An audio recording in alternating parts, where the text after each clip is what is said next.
प्रणाम ऋषि असुरी, क्या आपकी तपस्या पूर्ण हो गई? अरे कहाँ जा रहे हैं? क्या आप मुझसे क्रोधित हैं? वर्षों से तप में लगा हूं। आंधी, बाढ़, असुर भी मेरे तप को तोड़ने में सक्षम नहीं हुए, किंतु तुम उनसे भी अधिक शक्तिशाली हो। मेरे मौन को तोड़कर मुझे बोलने पर विवश कर दिया।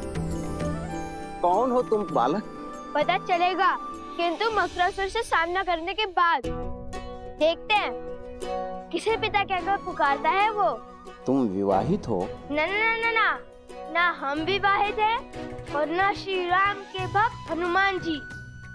कथा सुनाने का समय नहीं है। अयोध्या जाकर हनुमान जी को थोड़ा आराम देंगे। उन्हें श्री राम के चरणों से हटाकर मैं और मेरे भैया बैठ जाएंगे। लगता है आप समझे नहीं, रहने दीजिए। आप तप कीजिए और मैं अपनी माता की आज्ञा का पालन कर आपकी रक्षा करता हूँ।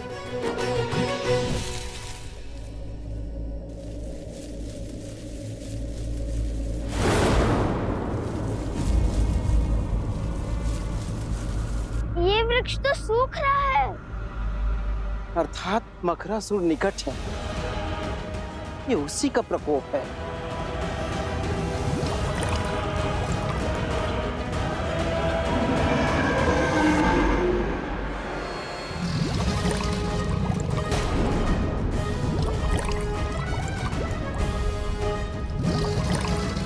भैया, माता संकट में है।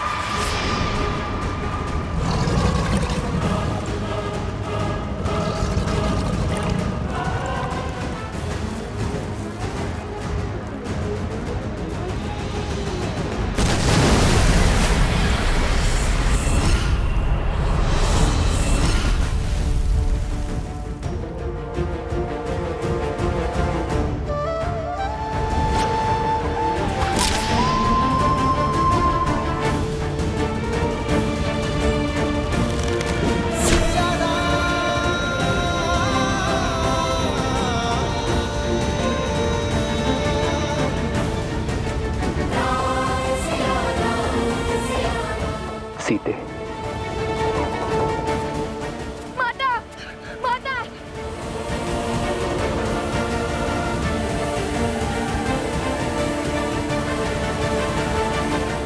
माता, माता, माता।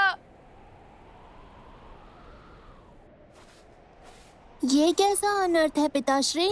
देवी सीता मन की शांति पाने निकली थी, वो किस घोर पाश में बंध गई? ये पाश नहीं है पुत्र, मुक्ति का मार्ग है। समाज की मुक्ति, संसार की मुक्ति। जिनका अंतःकरण शुद्ध होता है, नियति उनसे ऐसे ही भलाई के कार्य करवाती है। उनके तो स्वार्थ में भी निस्वार्थ की भावना छिपी होती है, जिससे जगत का कल्याण होता है। किंतु लवकुश, इस विपदा में कौन करेगा उनकी सहायता? नियति चक्र की अपनी ही गति होती है। हमें धैर्य रखना होगा। उसके पश्चात विधि के इस विधान का कारण तुम्हें भी ज्ञात हो जाएगा। गणेश, मेरे पास आओ पुत्र।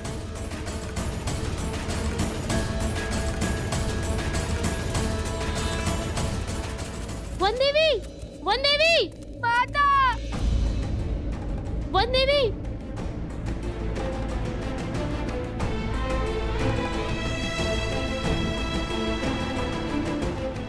नहीं, आज तो पूछो कुछ नहीं होगा माता को। किंतु जल में तो माता देवी फाल्गु का जाप कर रही है, कुछ नहीं होगा उन्हें। और अब मैं उन्हें बचाने जाऊंगा। देखो, जल में कूदने से कोई लाभ नहीं होगा। जल में मकरासुर की शक्ति का सामना करना असंभव है। उस दुष्ट को हराना है तो उसे उसके साम्राज्य से, इस नदी से बाहर निकालना होगा।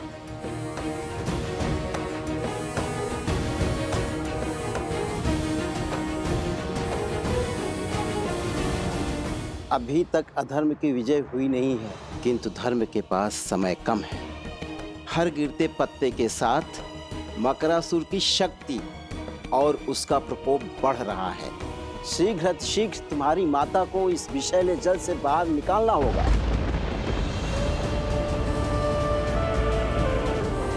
सीते,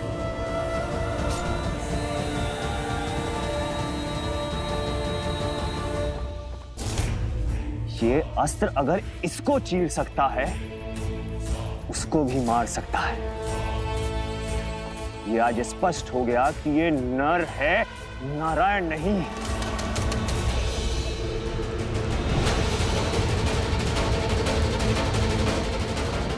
प्रभु,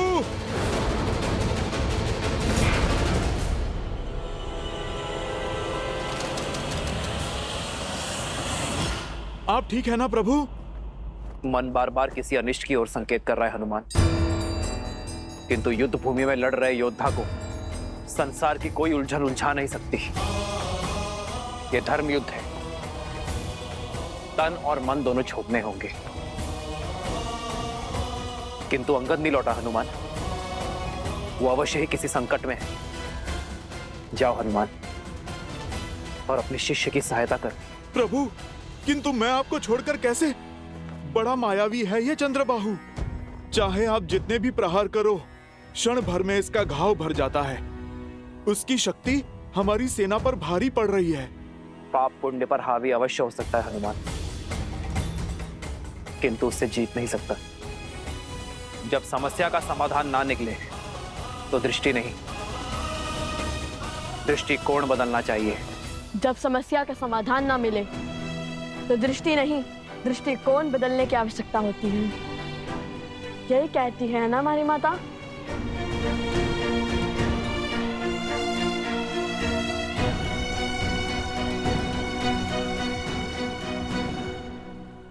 यदि वो जल के भीतर शक्तिशाली है और उसे बाहर लाना असंभव है, तो फिर हम जल को उस तक पहुंचने से रोकेंगे, नदी का प्रवाह अवरुद्ध कर देंगे।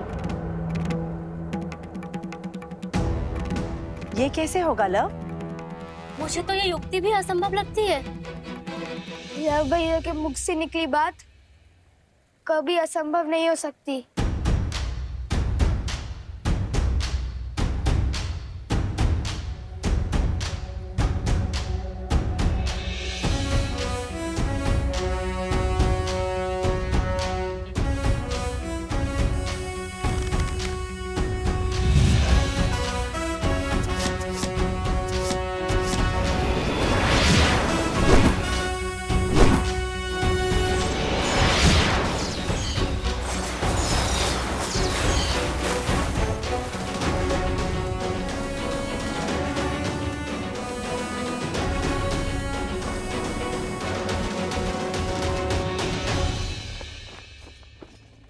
जिसे अब तक मेरे हनुमान के प्रहार रोक रहे थे, उसे अब मेरे बाण रोकेंगे। वो मारा नहीं जा सकता, किंतु बांधा जा सकता है।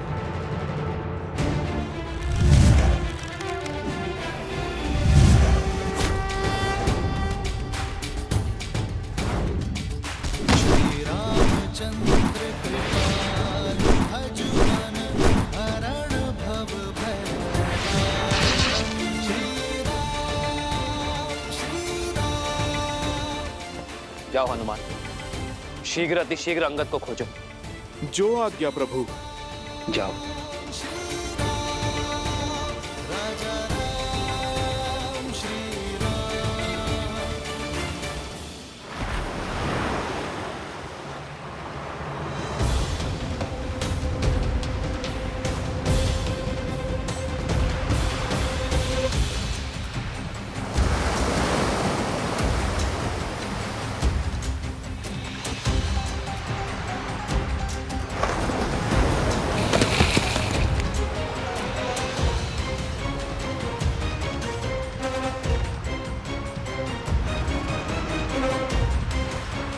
जल का प्रवाह बहुत तीव्र है, इस पे सेतु बनाना संभव नहीं है लवकुश। हमें बिना समय गवाए सहायता ढूंढनी चाहिए।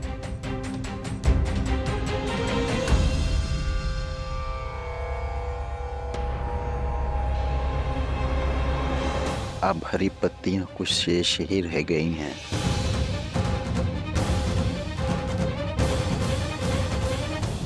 जब तक हम सहायता खोजेंगे तब तक समय और देवी के प्राण खो चुके होंगे। माता की रक्षा का प्रण हमने लिया था और उस प्रण को पूर्ण भी हम ही करेंगे, कोई और नहीं।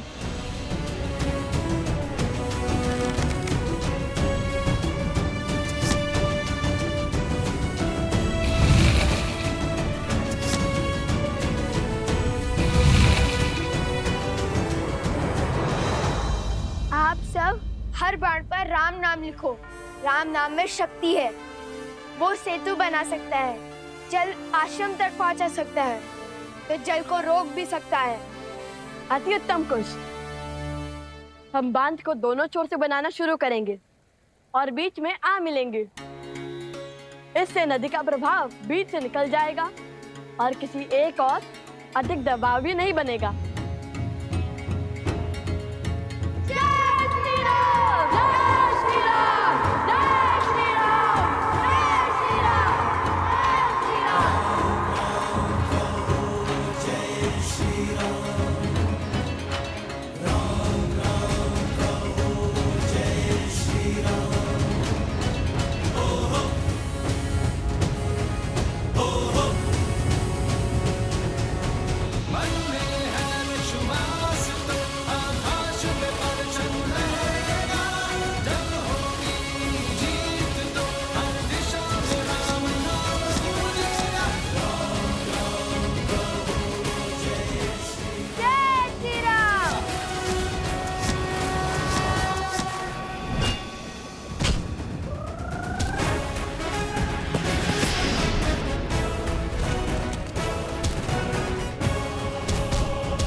अभी भी समय है चंद्रबाहु, आत्मसमर्पण कर दो, अधर्म का मार्ग छोड़ दो, वानर राज सुग्रीव और उसकी पुत्री से क्षमा मांगो।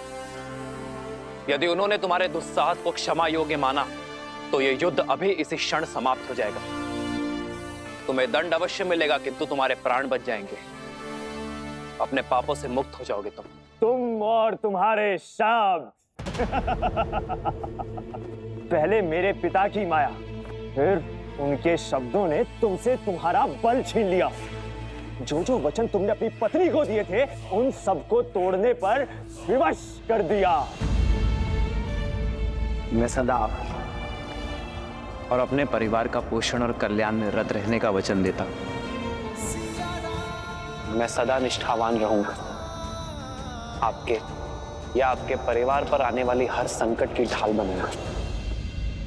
रणनीति में मेरे पिता से हारे, रणभूमि में मुझसे हारोगे। इस संसार में स्त्री की इच्छा के विरुद्ध उसे बांधने, उसका अपहरण करने से बड़ा कोई पाप नहीं। इसलिए कोई भी बल, कोई छल तुम्हें आज बचा नहीं सकता चंद्रबाहु। इसलिए व्यर्थ की बातें छोड़ो, कोई लाभ नहीं है इनका। लाभ तो बंदी बनाने का मुझे भी नहीं है राम। देखो, अंत की ओर बढ़ रही है तुम्हारी सेना। आज अयोध्या के और किष्किंधा के हर एक योद्धा को यही त्रिलोकपुरी में गाड़ दूंगा।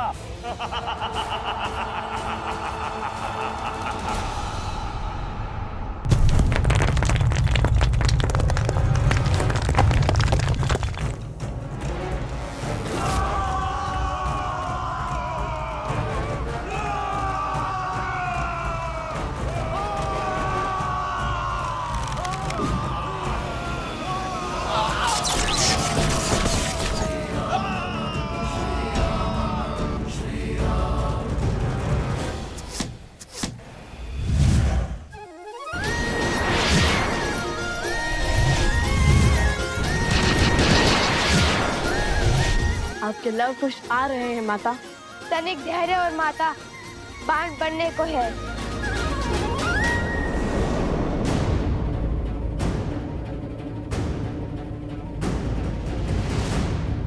ये कोई असुरी माया तो नहीं?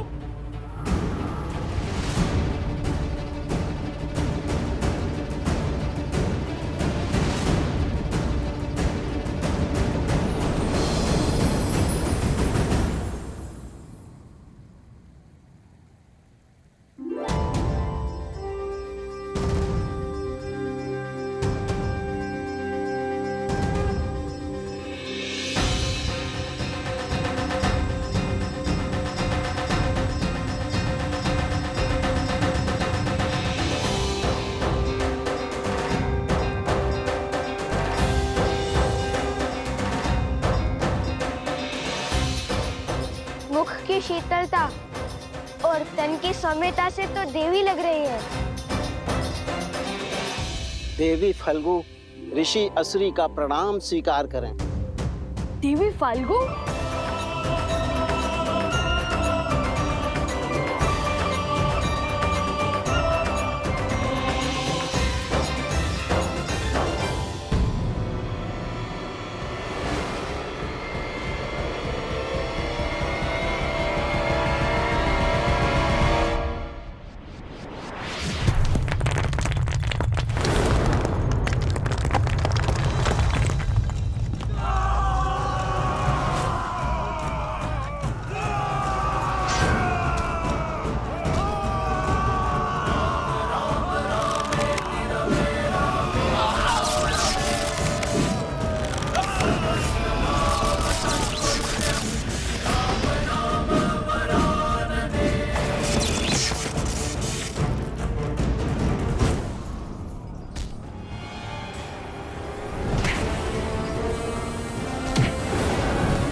ओम विदात्मनि विद्याहे हिरण्यगर्भाय धीमहि तत्रो ब्रह्मा प्रचोदयत्।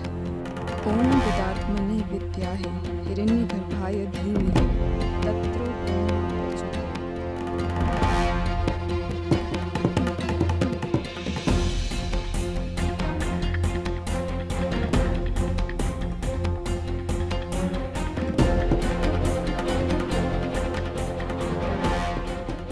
अंगद के यहाँ पे होने का प्रमाण तो मिल गया, किंतु वो स्वयं कहाँ है? अंगद! अंगद! अंगद! अंगद!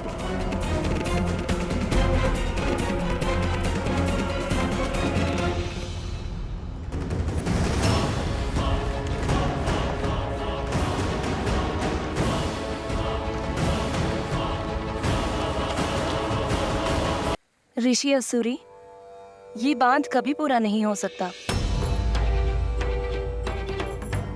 यदि मेरा प्रवाह रुका तो आसपास के सारे क्षेत्र बाढ़ में बह जाएंगे। बांध नहीं तो हमारी माता का क्या होगा? देवी, आप तो कुछ भी कर सकती है ना। हम लोग धर्म के साथ हैं। हमें हमारा कार्य पूर्ण करने दीजिए। हाँ देवी, आपको तो हमारी सहायता करनी चाहिए। जैसे समुद्र देव ने सेतु बनाने के लिए श्री राम का सहयोग किया था, और हम तो श्री राम के सबसे बड़े भक्त हैं, हनुमान जी से भी बड़े। देखिए, मैं तुम्हारी दुविधा समझ सकती हूँ।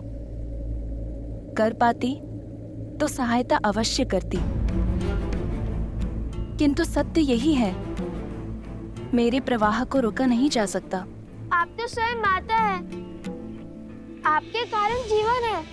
क्या माता के बिना जीवन संभव है?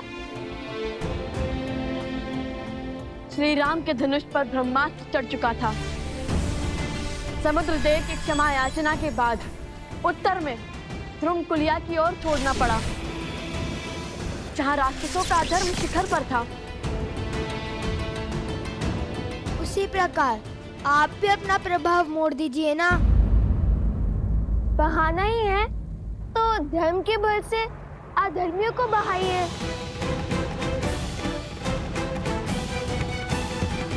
एक स्थान है, यहाँ से उत्तर पश्चिम की ओर महापवित्र सरस्वती नदी की सहायक नदियां, जहाँ असुरों का साम्राज्य फैला है। वो स्थान त्रिलोकपुरी कहलाता है। देवी, आप अपना वेग वहां ले जाइए। किंतु ऐसे कैसे मोड़ लूं अपना प्रवाह? मना मत कीजिए देवी। मान जाइए, आपको हमारी सौगंध। धर्म को हारने मत दीजिए देवी। हमारी वन देवी की रक्षा कीजिए। माता, मान जाइए ना।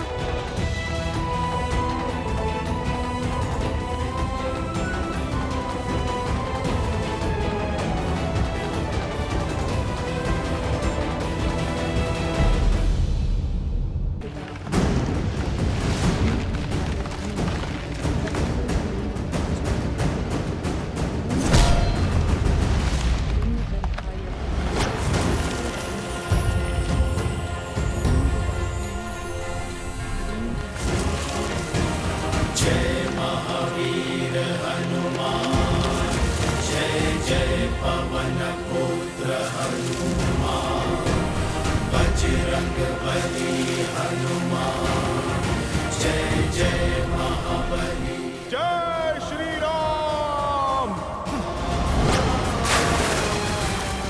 अंगद,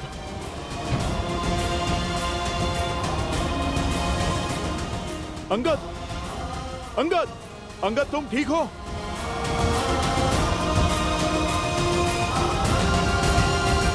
तुम ठीक हो अंगद? सांस तो चल रही है।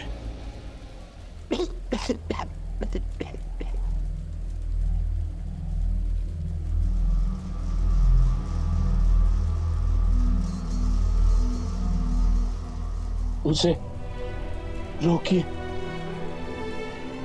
अन्यथा ये युद्ध कभी समाप्त नहीं होगा। किंतु तुम अंगद? ठीक।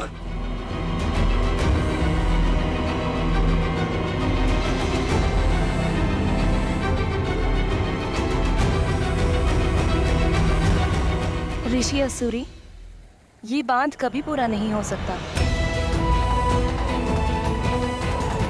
मना मत कीजिए देवी। मान जाइए, आपको हमारी सौगंध।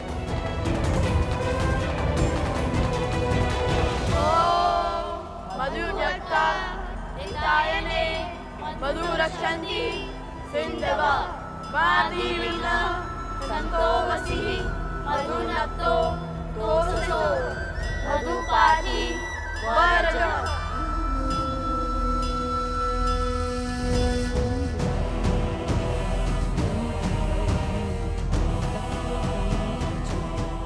देवी, आप पत्नी धर्म की आड़ में अधर्म कर रही हैं। उस अधर्मी की सहायता कर धर्म को तार तार कर रही हैं।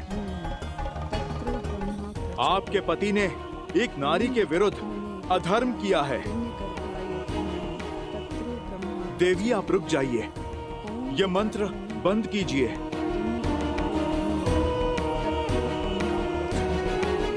तो आप ब्रह्म मंत्र का जाप कर रही हैं? उचित है, मैं आपको रोकूंगा नहीं, मैं भी मंत्र जाप करूंगा। आप जानती हैं वो भी किसका? देवी सरस्वती का। वो ही तो हैं ब्रह्मदेव के मंत्र की काट।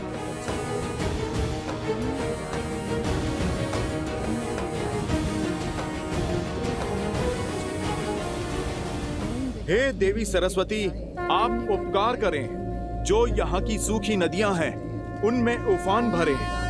मैं आपका आवाहन करता हूँ।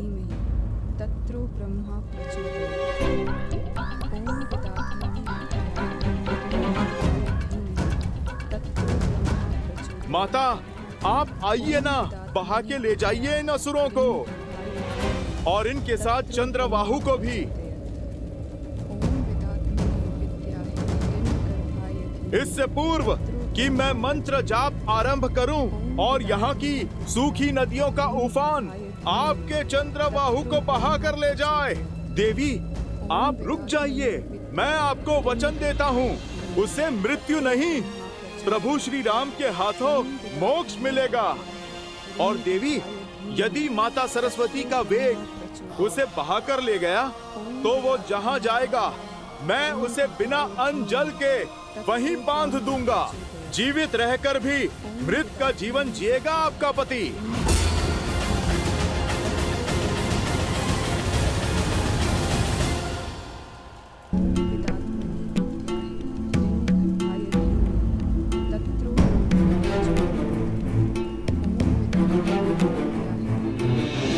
मन में आए इस विचार के पीछे अवश्य ही प्रभु की कोई लीला होगी।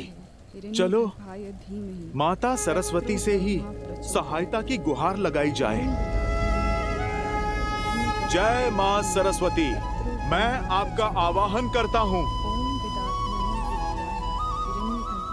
ओम ऐं ह्रीं श्रीं वाग्देव्यै सरस्वत्यै नमः।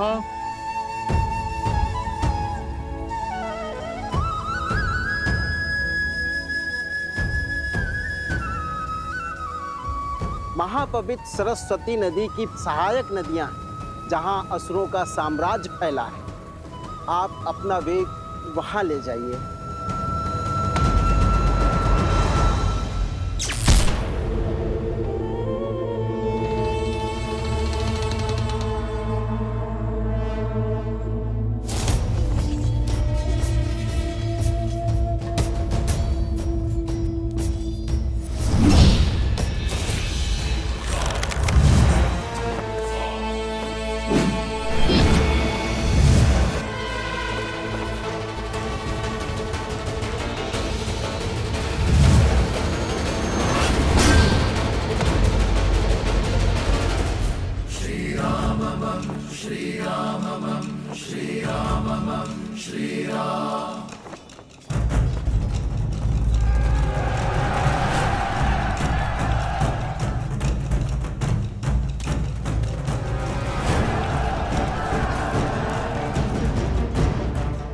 अब क्या करोगे राम?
आप आ गई माता सरस्वती। आप धन्य हैं, धन्य हैं आप।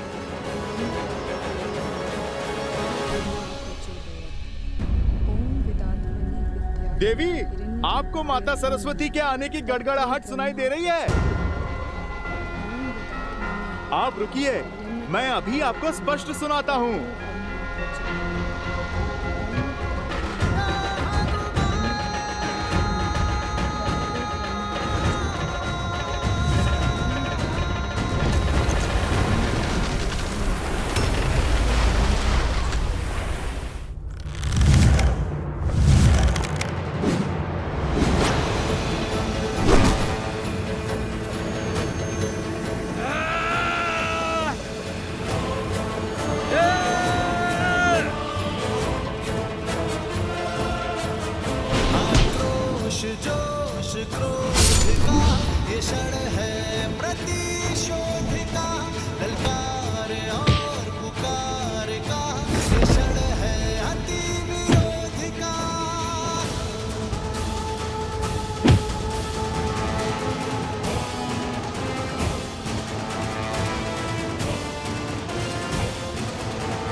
अद्भुत, अद्भुत, वो देखिए, वो डूबा चंद्रबाहु। अरे आप देखिए, देखिए ये जल का वेग कहाँ लेकर जा रहा है उसे। ये तो लगता है सृष्टि के उस छोर पर चला। चलिए, मेरा कार्य तो आरंभ हुआ। अब मैं उसे खोजकर बांधता हूँ। माता, मैंने तो आपको अवसर दिया था। अब आप मुझे आज्ञा दें। यदि आप मान जाती तो आपके पति मोक्ष पाते, किंतु अब तो उसे क्षण क्षण मरना होगा मेरे पास में।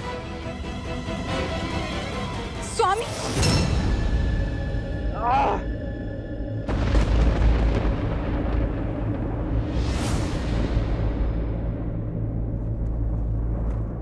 ये नहीं हो सकता। पद्मा, पद्मा, पद्मा।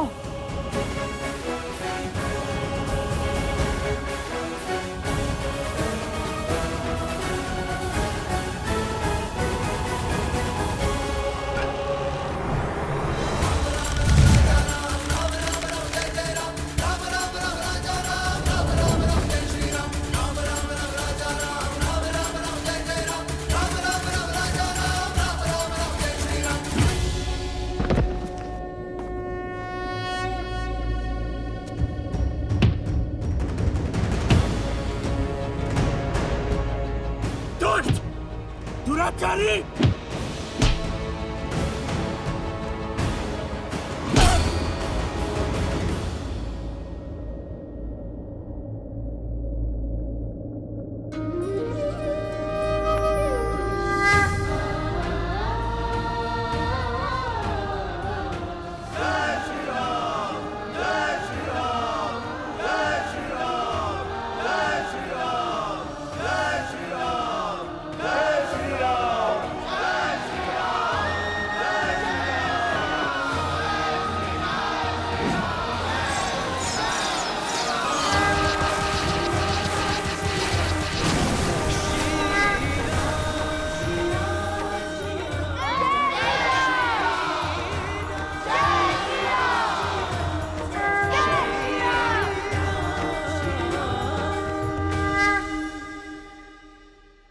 लव और कुश, आज तुम दोनों की बुद्धि और देवी सरस्वती के बल से त्रिलोकपुरी में असुरों का संहार हुआ। सहायता के लिए धन्यवाद देवी। मेरा आशीर्वाद सदा ही तुम दोनों के साथ है।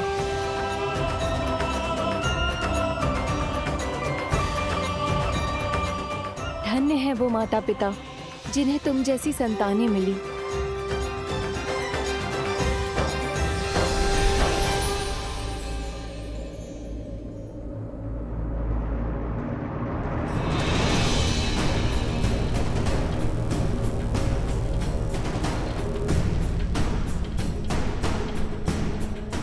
ये क्या है?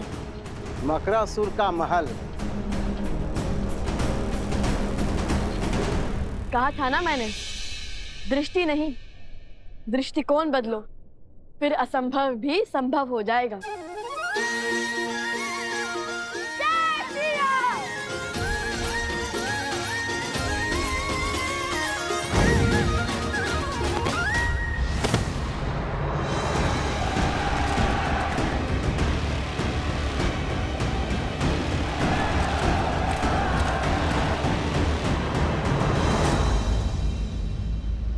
रुक क्यों गए महादेव, वो भी कथा के इस रोचक मोड़ पर?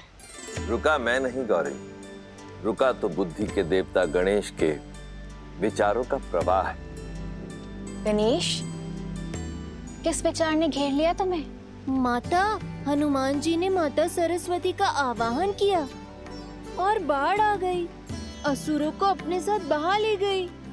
किंतु बाढ़ तो लवकुश के प्रयासों का फल भी हो सकता है। यदि वो दोनों फल्गु पर नहीं होते, क्या तब भी माता सरस्वती बाढ़ लाती? सूर्य अपने आकर्षण से धरती और चंद्रमा को खींचता है गणेश, और धरती और चंद्रमा अपने बल से सूर्य को खींचते हैं। यही प्रकृति का संतुलन है। इस कथा में भी हर कड़ी एक दूसरे से जुड़ी हुई है। संसार में जहां कहीं भी भलाई का कार्य होता है, वो भलाई के अन्य कार्यों को प्रोत्साहन अवश्य देता है। जैसे वर्षा के आगमन पर स्वयं समुद्र उठकर उसका स्वागत करता है, उसी प्रकार जब जब संसार में कहीं भी भलाई का कार्य होता है, तब तब भलाई का प्रत्येक अंश उसका स्वागत करता है। और फिर ये तो कथा ही जन्मों के संबंध की है, सिया राम की है। वो दोनों भले ही एक दूसरे से दूर हों, परंतु फिर भी एक दूसरे की भलाई का मार्ग अवश्य खोज निकालते हैं। अर्थात यदि एक व्यक्ति के सुकर्म दूसरों को प्रोत्साहन दे, तो धर्म की ये कड़ी अधर्म को धराशायी कर सकती है। हाँ पुत्र।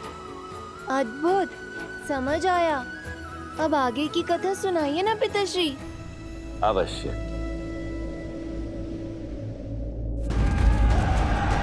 ये लो तुम्हारा उपहार।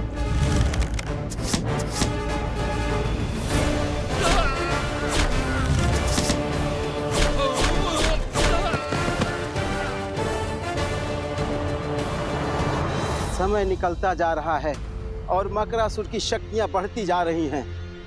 वन देवी की रक्षा के लिए मुझे अपने मंत्रों का उपयोग करना होगा।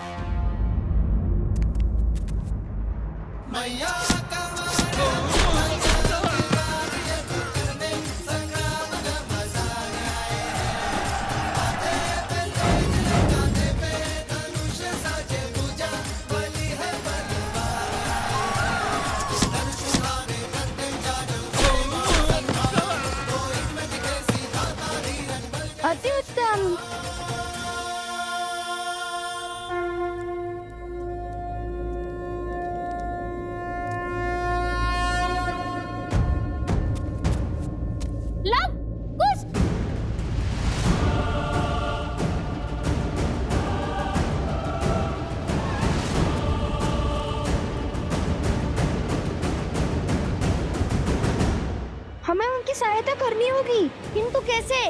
हमारे पास तो अस्त्र भी नहीं है। कोई मार्ग तो खोजना होगा।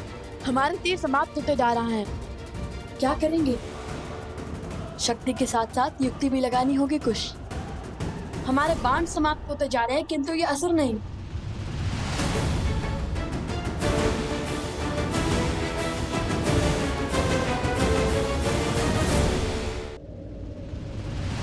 कुछ ये ध्यान करने का समय नहीं है। युक्ति की खोज स्मरण करने का प्रयास कर रहा हूँ। कि कभी श्री राम भी इस स्थिति में फंसे थे जहाँ उनके तीर समाप्त हो गए हो। अरे किंतु उनके पास तो अक्षय तीर था ना, जिसके बाण कभी समाप्त ही नहीं होते हो। मैं अपने कर्मों से अभी अक्षय तीर नहीं पाया है। श्री राम भी इस स्थिति में नहीं फंसे, अब क्या करें भैया? कैसे बचाए माता को?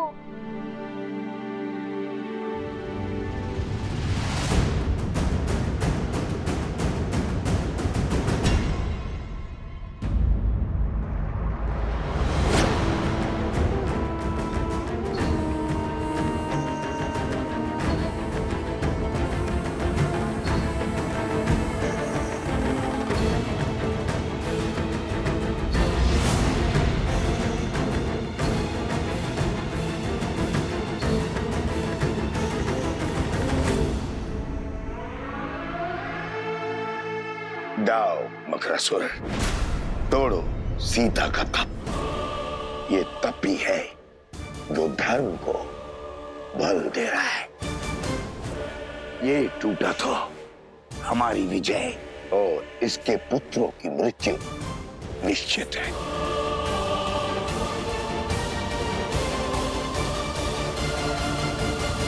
जीवन में कायर तो बहुत देखे, किंतु कायरता की ऐसी पराकाष्ठा नहीं देखी। क्या हुआ? आहत हो गए?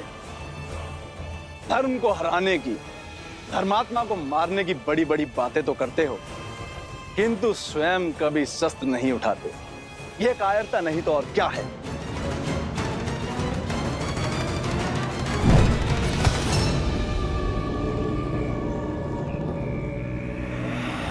ये है तुम्हारा अस्त्र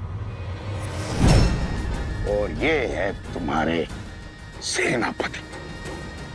हर योद्धा का अपना अस्त्र और अपना शस्त्र होता है, किंतु हाथ में थामा हर शस्त्र टूटकर बिखर सकता है, जलकर स्वाह हो सकता है। जब दो अस्त्र टकराएंगे तो एक का टूटना निश्चित है, किंतु मेरा अस्त्र न किसी के थोड़े टूटेगा, न किसी के जलाए भस्म होगा। ऐसा कौन सा अस्त्र है आपके पास? शब्दों का अस्त्र, वचनों के बाण। वो शब्द, वो वचन जो बड़े से बड़े साम्राज्य को धराशायी कर सकते हैं। बिना खड़ग उठाए हजारों लाखों जीवन पल में निगल सकता है।